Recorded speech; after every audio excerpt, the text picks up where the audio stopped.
when we really got into this crush of venture capital and we're sitting there like, just, woe is me, what the hell are we going to do? I was like, Tom Sawyer, chapter 2.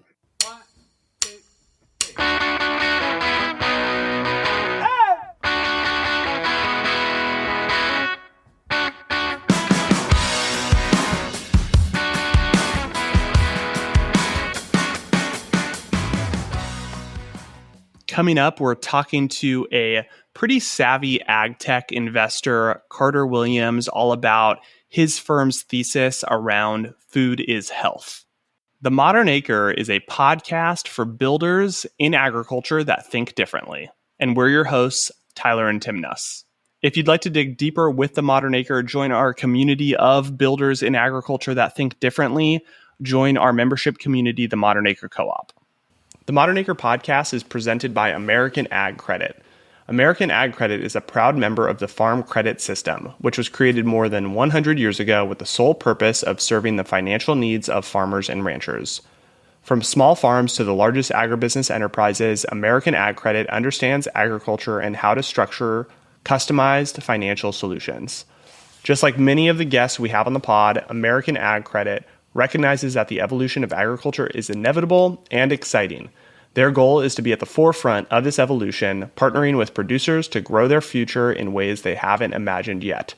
To learn more about American Ag Credit and to receive exclusive access to reports from Terrain, a research and insight service of American Ag Credit, visit agloan.com/terrain or check the link in our show notes.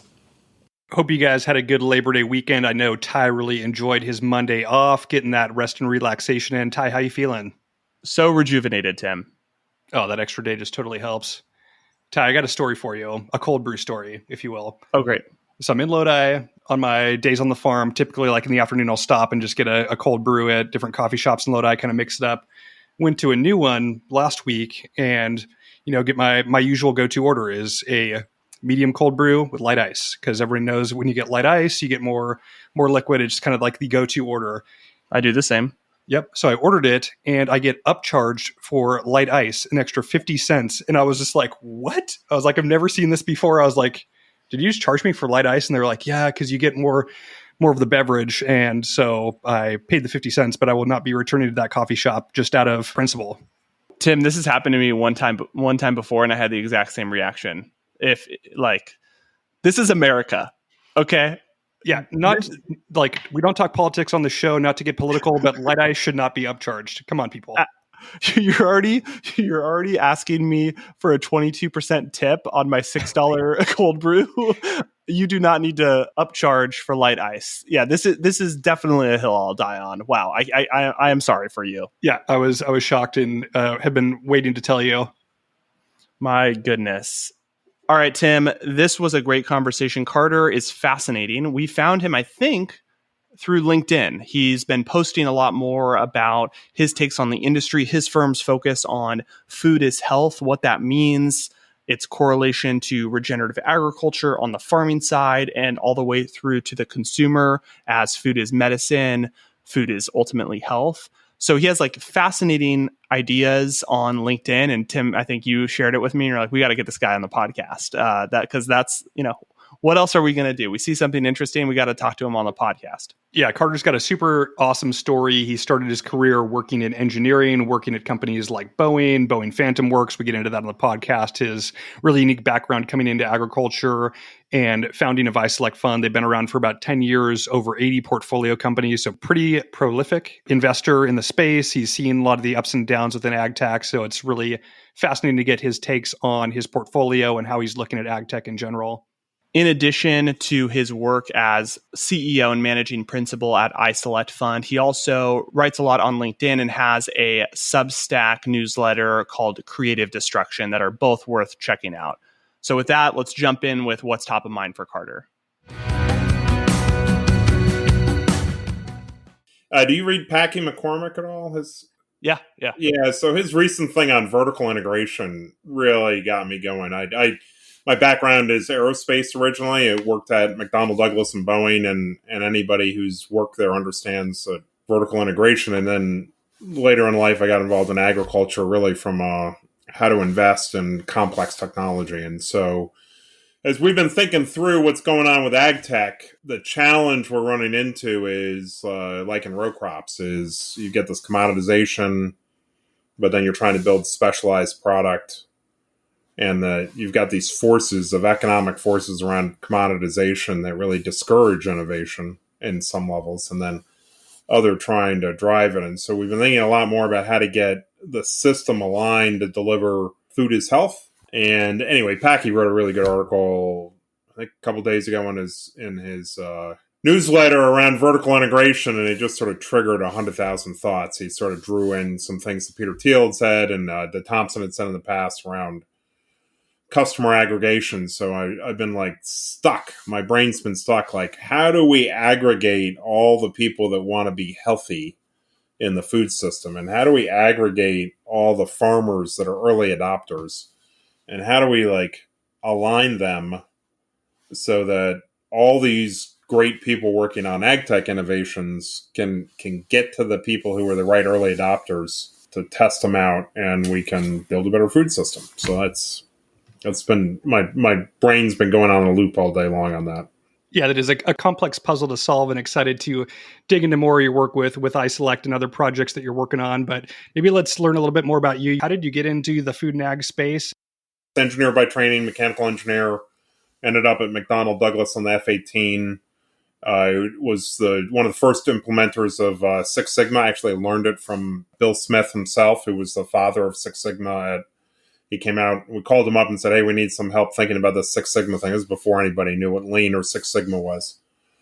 So we implemented that on the F-18 program on the ENF, which you probably saw in the new Top Gun movie, but saved a whole bunch of money there, did a lot of innovation. I moved on over time to manage all the R&D investment in what became Boeing Phantom Works. McDonnell Douglas was bought by Boeing. Phantom Works was the Skunk Works version of Skunk Works at McDonnell Douglas, and where we built all the classified vehicles and the far end stuff. And so I spent about 7 years working for the chief technology officer at Boeing, over on the Phantom Works side, but Boeing broadly in terms of all of our R&D innovation. It was about a $2.5 billion a year investment in sort of R&D. And then in 2004, he retired, and so I left. And I did a bare bones startup in IoT. So in 2004, I don't think it was even being called IoT, but we built one of the early middlewares to integrate buildings. So we could go into 2,000 buildings, integrate all the building control systems up into a single unified data dashboard. Implemented some of the first implementations of rule-based sort of management of those, not unlike like aircraft have rules-based things to make sure they don't crash. We were like figuring out how to do that with IoT in buildings. Successfully did that. I sold that to Johnson Controls in 2008. That is now Johnson Controls Panopics product, which is their main building control product. I took some time off. I went back to sailing, which I had done as a kid. I took some time off for a while, but got bored. And then in 2014, we started iSelect in St. Louis. I was based in St. Louis. And iSelect was originally focused around the idea, a little bit more of a crowdfunding platform. How do you draw more capital into places like St. Louis? But St. Louis is really one of the leading research areas for both AgTech and row crop. With both Monsanto and the Danforth Plant Life Science Center, I'd been involved in helping start a little bit of the Danforth Plant Life Science Center.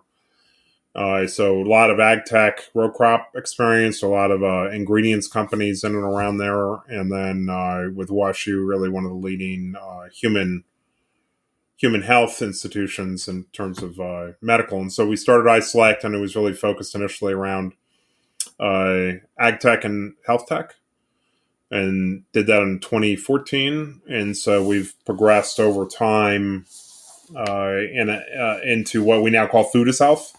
You know, that we spend $1.7 trillion on food in the U.S., $1.9 trillion on the healthcare costs of poor nutrition. And we sort of have moved in that direction. We really now are looking at about half our portfolio is focused on human health and how humans can better understand how to improve their health through food to a degree, but diet and metabolic health. And then on the ag side, how do we improve nutritional density and taste in crops, so that the two things can come together and solve metabolic health globally. Carter, before we jump into the food ag side, I was reading your bio, and I would love to dig into a little bit of your time at Gridlogix. So I see that it was a 4-person startup that grew over 3 years and then exited. Like that seems quite impressive. Take us behind the curtains a little bit. How did you do that with like a small team and over a short amount of time? Like what were the big takeaways or lessons that you learned that maybe you're taking over into your investing lens? It was a great team. At that point, the core team had done a tremendous job basically building a middleware product that could interface in with legacy control systems, which is in and of itself a difficult thing to do. And had basically built a framework that said, look, if you buy this framework, you can connect up to all this old Modbus, LAN, BACnet type of equipment and do what you want. And a bunch of customers like that, but really we got to a point where customers are like, well, there are lots of things I'd like to do, but I don't want to roll it my own. I'm not really looking for middleware. I'm looking for an end solution. We actually didn't have a whole lot of resources. St. Louis, IoT, building controls. We had a couple things go on. One, we teamed up with a big brother. So Johnson Controls was doing a large project in Missouri to retrofit many, many, many buildings. And so one, we partnered up with them. Two, we really had a thesis around how to pull all of this kind of data together in a more effective way, much more so than Johnson Controls did. And so we sort of became the system architect of a larger contract using our technology. And then three, we lucked out and somebody had been trying to build a presentation layer building information system and they'd failed. And so they reached out to us and they said, hey, would you like to buy the assets? And we were at a moment in time where we were negotiating maybe developing a tool like that with our first big customer. And we took really the stub code that was right then. It was written in Flash. It had a lot of Flash components. So it really presented well. I mean, this is before React and all those other tool sets, but it was Flash. It was a neat implementation of Flash. And we showcased it to the customer, and the customer said, this is really fantastic. This is exactly what I want. I really want to be able to visualize it this way. And we said, well, because your business is so complex, we can do this, but it's going to take a little bit of time. And we really didn't have the code in between to make it work, but we sort of, I don't know, prevaricated maybe a little bit. As long as by the time the deliverable is supposed to be delivered, it works. It doesn't really matter what you say before that. So anyway, we said, we can do this, but you have special use cases, and so we really aren't going to be able to launch it right away. But by the way, if you buy a enterprise-wide license for $2.5 million up front, we'll make the license even better and do a whole bunch of stuff for you. So they gave us an upfront payment of $2.5 million for that. End of year, they had cash, and it was a government entity, so they had to use it or lose it.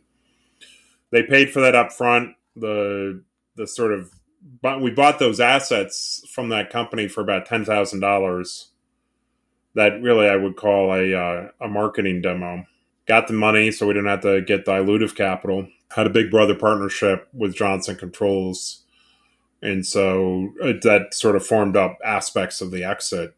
Early, we just built out from there and really did a robust implementation and that sort of progressed over time into a pretty nice exit.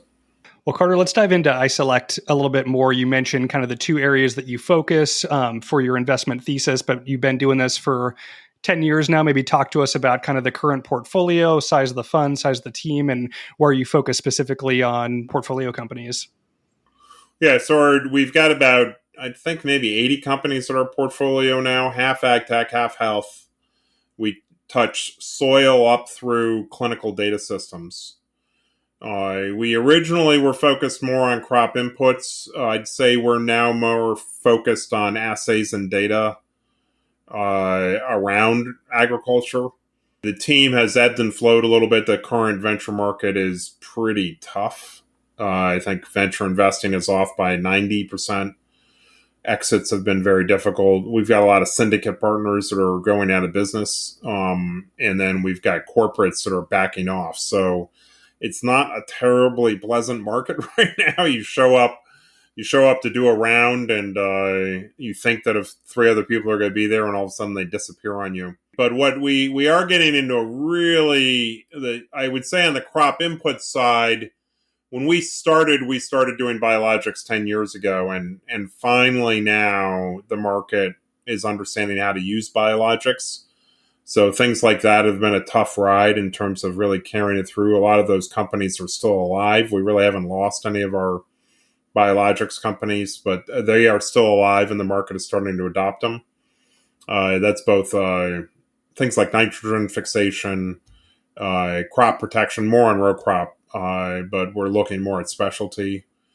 On the agronomy and data side, we just announced the merger of Pattern and Earth Optics. They really are doing a fantastic job of getting much better soil health data and using it to really drive both agronomy practices and also helping drive carbon insets. We've seen that sort of shift of going from carbon offsets to carbon insets. The neat thing that we're starting to see also on the other side, on the health side, is with the introduction of GLP-1s and Ozempic, is for a long time we said, look, we've got to get the quality of food better so that people are healthier. Well, now GLP-1s have shown up and they're causing people's diet to shift.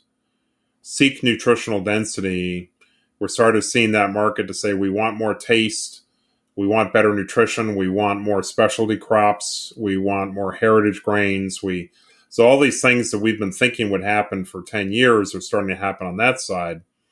Then we're getting to a point where the CPGs, the Nestle's of the world, and are starting to say, look, if we got to build better crop to meet the needs of these customers, how are we going to improve taste? Well, if we're going to have to improve taste, if we're going to improve nutrition, we need testing regimes that can test the crops to find out what their omega-3s are, or their omega-6s, or how much protein are in them, or how much fiber are in them. And so we're doing a bunch of work on that end that's getting really exciting.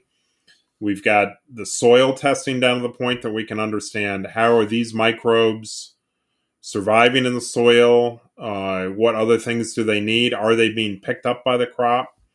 Meriterra, which is one of our portfolio companies, is applying Raman spectrometry, which is a really advanced form of NIR. And they're integrating that into, so now they can both look at the pickup of the microbes and their ability to port nutrition into the crop. And then we're able to start looking at, in leaf studies and sap studies, able to really lower the cost of being able to look at that in the crop. So now we're getting to a point where a producer can sort of say, I'm using these measures. One, Earth Optics, what's going on in my soil, am I getting more carbon in it? Two, I've got these microbes I've been applying that people have been telling me to apply. How are they expressing in the crop? Three, we've got these genetics that are supposed to pick up better nutrition. How are they working? Four, we've harvested this crop. Now we're sending it off to the mill. What's the level of protein? What's the level of omega-3? What's the level of niacin? And all of a sudden, we're getting like really much more detailed analysis in that process. What it means to the producer is now a producer can say, look, I'm actually producing higher quality. I can measure it. It used to cost me $2,000 to measure it. Now it costs me $5 to measure it. Now I can have a conversation with Nestle about you should buy my wheat instead of that other guy's wheat. And Nestle's starting to say with the inset programs, we'll pay you more for that wheat because you're doing the right cover crop, you're doing it correctly. We're able to get carbon capture and you're able to give us wheat with more protein, we'll pay you more. So all those kinds of little things that we sort of dreamed up 10 years ago might happen are all sort of coming together, and it's sort of exciting. Do you think consumers are going to eventually pay for more nutrient-dense food? We've had some good data out of Nielsen that basically said consumers have always been willing to do it. They will do it if they think there's a health benefit. Every single economic group will do it if they think that they're getting a credit to health. So if we're spending $1.7 trillion on food in the US, $1.9 trillion on healthcare, and people in the industry are like, well, people don't care about themselves, and so they're buying crap. It really, what it looks like is they just can't figure out how to get access to better food easily. And there are 100 different reasons why that is, but there's an erroneous assumption that people won't pay for it. And so, but they won't pay for it out of a guess. They do want to get a sense that they're going to get healthier in the process. And that's got its own complexity. What we are seeing with the GLP-1s as an accelerant is it suppresses the sugar desire, which has gotten in the way. And people who are on GLP-1s are tending to seek more nutritional density. If your GLP-1 will reduce your calorie intake by about 25%, generally 45% in ultra-processed food. So what you're starting to see is consumers are starting to shift in that regard. It's happening faster than we would had originally expected, and we are starting to see signals that they will pay more. We're also seeing, though, that we are seeing producers doing regenerative that are saving money. They're building a higher quality, more nutritionally dense crop using less fertilizer, less inputs, and getting a higher quality crop that's more resilient to heat stress. Judging from your LinkedIn, you are thinking a lot about this, like how these things play together. The food is medicine piece, regenerative agriculture, how that's happening on the farm, how these things fit together, the food system. You've been really active on LinkedIn. Like, tell us a little bit more about kind of like your strategy of like newsletter, iSelect fund. You're posting a lot of your thoughts on LinkedIn. Is this kind of, talk to us a little bit about the strategy? How's that going? Is that really driving more conversations and networking ultimately that you can use for iSelect fund? Talk to us a little bit about kind of all that.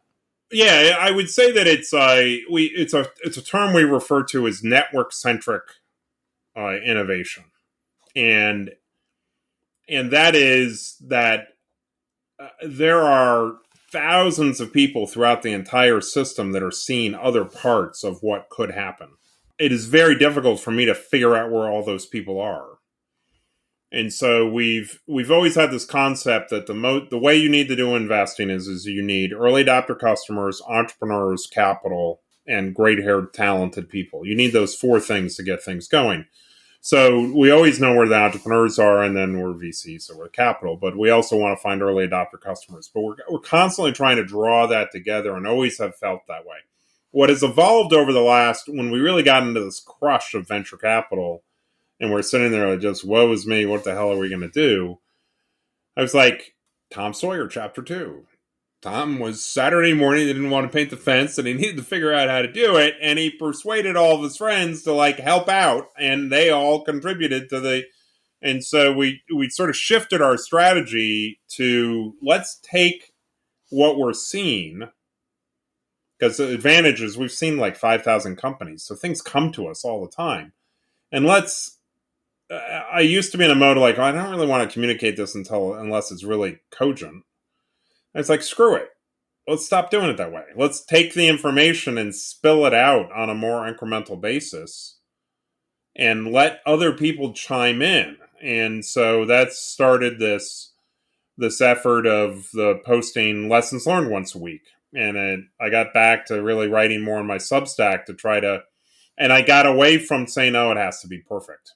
And sort of really did more half-measured of those types of things. And then we also really fired up several WhatsApp groups that are a little bit very topic-specific. And we tried to do that in years past, but it really never taken off. But for some reason, I'm not sure why, maybe you can explain it to me, it's all sort of come together in that the payoff to us is more network engagement and more enthusiasm. What I would say is that the cool thing is, we found other people who's had similar kind of frustrations of not being able to connect all the dots correctly, and that they now are getting benefit because they've got a tribe to hang out with in many ways. So that the network that we're sort of built is a little there's no head, so to speak, other than perhaps that I sort of send out these crazy notes once a week to just sort of get us all back on track. What's not happening enough is I'm not getting enough feedback. I would, it's starting to happen a little bit more, like where people are like, what the hell are you talking about? I think you're wrong. In a civil way. And I think I'd really prefer to have more dialogue like that, where people are like, well, I see. Like, we had this with yield recently. Like, I had a conversation with somebody who said, Inari's going to knock the ball out in yield and they're going to put Corteva out of business. I'm like, I don't ever see that happening. And so that led to a bunch of interesting conversations. It sort of has caused me to rethink the position a bit, that like, if you're producing commodity soy to go to China, maybe. If you're trying to build specialty soy for feed, maybe not. I don't know. What do you like about it? Yeah, you added us to the WhatsApp group a couple weeks back, and it's pretty impressive to see the engagement on those threads. Like, sometimes you join kind of these private communities and it's just kind of crickets of not a lot of activity, but I think like really good participation and engagement within the group. And I think the format is a good venue where sometimes when people post on LinkedIn, it's very public. If you have an opinion on something, where I think people are probably like less inclined to like be more vocal on a platform that's public like that versus kind of like a private group chat where you can get a little bit more honest feedback from folks. Yeah. It does seem to be building momentum, which is cool. And we are seeing a lot more opportunity and connection. And the next thing we're going to do is really, we tried to do this like a long time ago, really build out early adopter groups. We're actually thinking of like Aimpoint has this sort of persona that they have of different kinds of early adopters. Like, I'm an early adopter, I'll take anything. And then there's like I am not changed, like what was it with Kevin Costner in Yellowstone? I am where change comes to die. So we're thinking of taking that and then maybe having AgSwag come up with like different memes to put on t-shirts to basically say, I'm an early adopter, or no way, no how, I'm not adopting until this thing works, and try to build out the network some more and try to launch some things where like a showcase where farmers go there because they're early adopters. Like, I'm here to help you get on a farm. I think it's interesting, like leaning into that versus like a farmer that is a self-proclaimed early adopter versus an ag tech company that's like, we got to find the early adopters. Kind of, it shifts that paradigm, which I think is pretty interesting. Yeah, so we need help figuring that out. But again, it gets sort of like there's a certain energy where we're all struggling. People in the industry are struggling. We have a lot of great technology that is on point, that does need 3 or 4 more years to really get its full legs. And we can keep tossing money at that, but it's network. We as an industry need to toss network at that and help people understand. We're in the conversation where, well, somebody else down the chain basically said, we need to have high oleic, and you people in farming don't understand it. And then somebody out of the ag community is basically like, you people need to understand, we want to push high oleic. And like, you realize that there are people on multiple areas in this have no idea who the other guys are. And I think things like Cargill and ADM sometimes get in between there and sort of slow it down. Not because they're mean or anything like that. It's just the rigidity of the industry. And so if we can connect, CPGs all the way back to the farmers, we can get a better answer as to whether we can get the price. Will people pay more? Will they pay less? We just got to work hard on that at this point, which is why we made that shift. I appreciate you recognizing it. No, it's super interesting. And I think from a content perspective, we've gone through that iteration ourselves of, we want things to be just perfect, or like we need fully baked thoughts and opinions on a topic. And on our membership community, we started doing weekly podcasts, just talking about like what's interesting to us that week. Like, it's like your Packy McCormick thing, right? You read something that kind of sparked something that's interesting to you. And I think that why content is so important is because you're building trust and credibility with people that maybe think similarly to you. And when you share, hey, I'm like kind of into this right now, it doesn't even have to be directly on topic. That resonates with someone else where they're like, hey, I'm into that right now. And like, maybe we should talk about that. And what are the implications for agriculture? And I think, what you're doing on LinkedIn, I think just putting your ideas out there, even if they're not fully baked, it does create this opportunity to have a conversation and have a dialogue that, just if you have a perfectly put, newsletter like Packy McCormick, and it's beautiful, and that's great. But it's also, I think, a lot of benefit to kind of this different approach.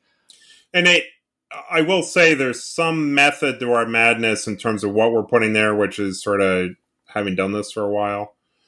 We just soft launched a podcast that's going to be me, Ellen Brown, who's a value-based care expert, and Katie Stebbins, who's at Friedman, is a nutrition expert. And we're going to invite on a guest each time who's some person in the value chain to basically say, what do you do?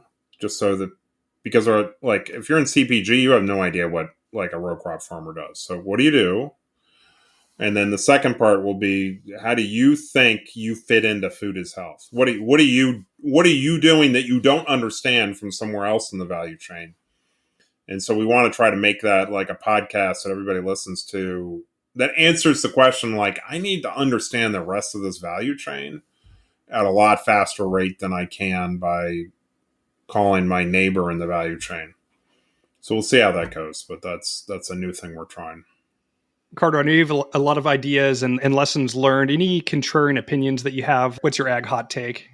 Yeah, well, I think I would say things that people don't really agree with me on is that people want to be healthier. I really run into too many people in the system. It's like, people don't want to be healthier. They're too lazy. They want to eat crap, and you're not going to be able to change them. They want to eat sugar. And I just don't believe it's true. I think there's a lot of disagreement there. When I think about fixing healthcare, I think less about doctors, and I think more about making it easier for people to treat themselves. I like talking homeopathy, but that the standards that things like AI can produce more consistent quality answers than a poor doctor. And so I think that there's a lot of opportunity there to really close the gap. And I fundamentally think that people do want to be healthier and live longer.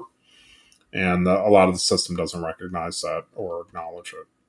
You mentioned that there are probably more than 100 nutrition/diabetes health apps. None is driving viral growth. Duolingo's growth blows away any competing language apps. Why haven't entrepreneurs mastered the dopamine trigger for food is health or lifestyle medicine apps? I think it's a fascinating just conversation of, I think there's more attention and focus on health, wellness, longevity. You've got Peter Attia, Huberman, Brian Johnson talking about these things. And I do think that this converges at some point, right? Like the regenerative ag movement, food is medicine, to, that side of the house kind of coming from the health longevity piece. And I think that's coming together because more and more people are interested of like, hey, how can I live longer? How can I live better? Right. And I think these things are ultimately going to converge.